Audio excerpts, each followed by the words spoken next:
ફેશનની દુનિયાના કપડા તમે જોવો છો તો પેલા પેન્ટ ફાટેલું હોય 4 જગ્યાએ, અને કે હું કરોડપતિ, હું માતા કહું તારા જેવો ભિખારી ચોય નહીં જોયો જા. એના કરતા પેલો રોડ ઉપર બેઠેલો માગવા વાળો એ આખું પેન્ટ પહેરે, ફાટેલું નહીં પહેરતો. એ આપણે ફાટી જાય ને તેને શરમ આવે, એ બહાર ઉભેલા એને શરમ આવે.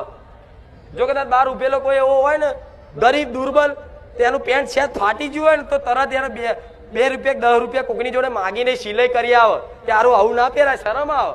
અને આજે હાથે કરીને ફાડીને શરમ વગર ના થઈ ગયા માણસો. લો તો આ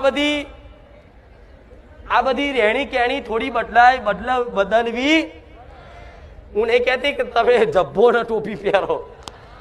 મારો દીકરો નહીં પહેરતો, મારો દીકરો કોઈક જીન્સ પહેરે એવું નહીં, પણ મર્યાદા. ફાટલા તૂટલા તમે પછી કેવા લાગો, આરા લાગો, જોકર જેવા લાગો. તમારી માતા શું કહે છે કે જો આવ્યો જોકર, એ કે નહીં? ભગવાનને હસવું આવે, ભગવાન નાટક જ જુઓ છો ઉપર બેઠા બેઠા.